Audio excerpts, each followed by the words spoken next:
Let's talk about order statistics.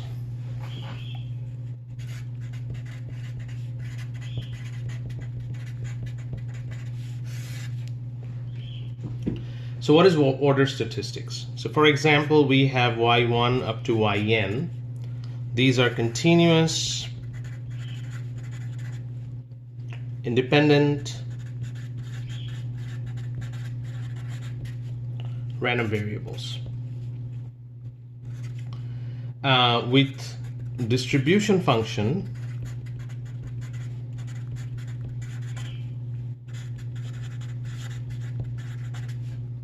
capital F of y and density function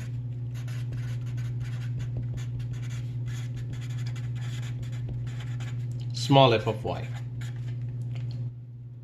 Now this is what we write when we ordered them. Y in the parentheses sub 1, in the parentheses sub 2, up to in the parentheses sub n. So this is ordered y1 to yn. We ordered them from y1 up to yn. So what is y1 then? That is the minimum of y1 to yn. And what is yn in parentheses sub? That is the maximum y1 to yn. Now this is what we want to do. We want to figure out what's the distribution function and the density function of each one of them. So I'm writing f y n y. So this is the distribution function of the maximum. The distribution function of the maximum order statistics. So what would that be? This is the definition of the distribution function. Now the maximum is less than or equal to y. That automatically I can write that each one of them individually should be less than or equal to y. Probability of y1 less than or equal to y times y2 less than or equal to y times yn less than or equal to y.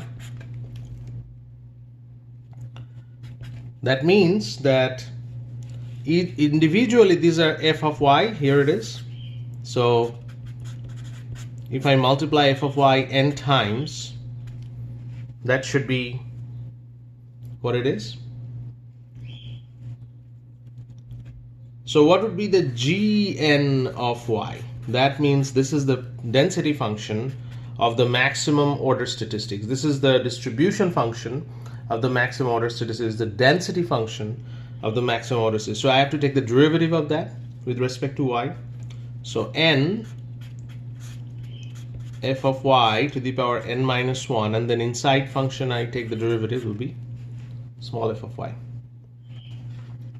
So that would be the density function and the distribution function of yn.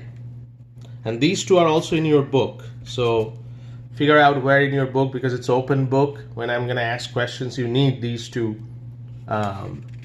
functions. So let's talk about what is the distribution function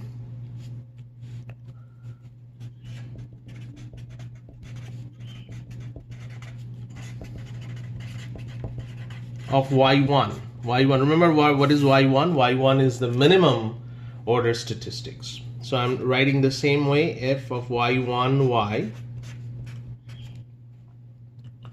which is probability of y1 less than or equal to y, which I can write 1 minus probability of y1 greater than y. So now think about what is probability of yi greater than y. That must be 1 minus f of y, capital F of y, for I equal to 1, 2 up to n. So now I'm repeating this, f of y sub 1 within parentheses y equal to 1 minus probability of y1 bigger than y. Now the minimum is bigger than y, that automatically what we can conclude that each one of them must be bigger than y.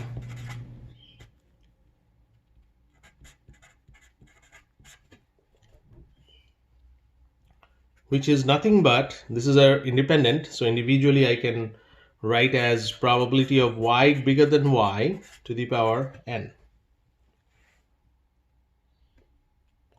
Which is what? Which is 1 minus f of y, capital F of y to the power n. So this is the density function, the distribution function of the minimum order statistics. Now we want to find the density function, which is g1 of y. Take the derivative of this. So what would be the derivative? N times 1 minus f of y to the power n minus 1 times small f of y. So this is what we call the distribution and the density function of the minimum order statistics. Let's talk about an example.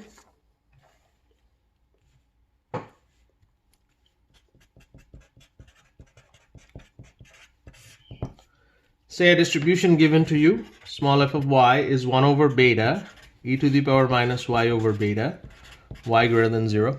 So this is exponential.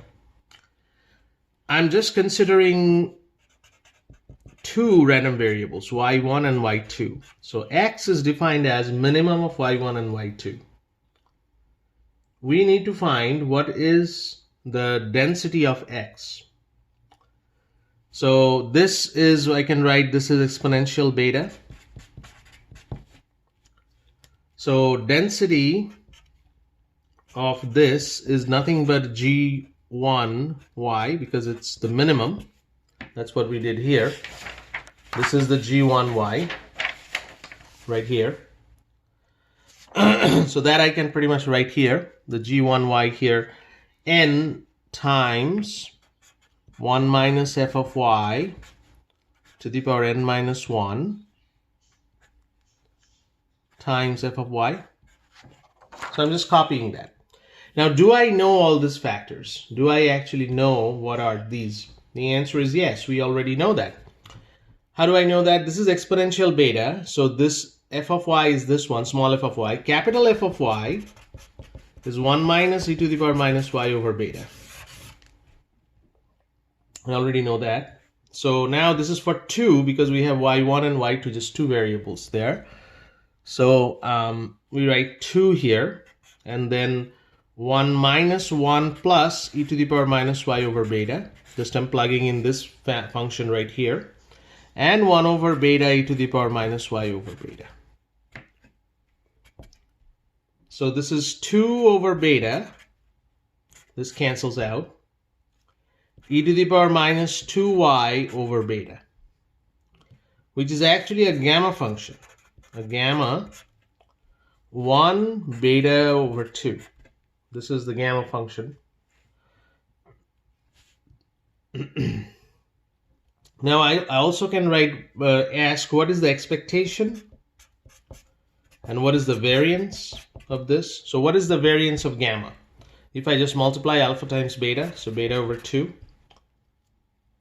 What is the variance of gamma? This is beta squared. So this. But if you cannot able to identify it's a gamma distribution, this will be not that easy, right? Then you have to find the expectation in the brute force way, which is you have to integrate from 0 to infinity y. This is the function 2 beta e to the power minus 2y over beta dy, right?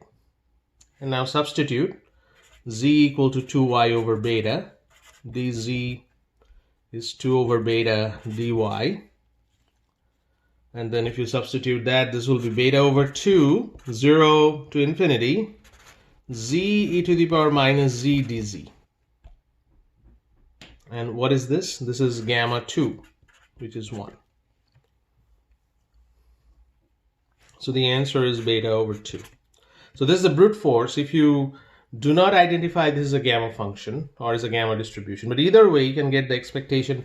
And also for the variance, you have to use expectation of x square minus expectation of x whole square, this formula, and then you can find that. So these are a pretty number of sub-steps that I can ask finding the expectation and the variance. Well, I'm going to add more homework, but for now, try 6.72 and 6.73. These two homework, try. This is the part 1 of the order statistics. There will be another example I'm going to do in detail in part 2. All right.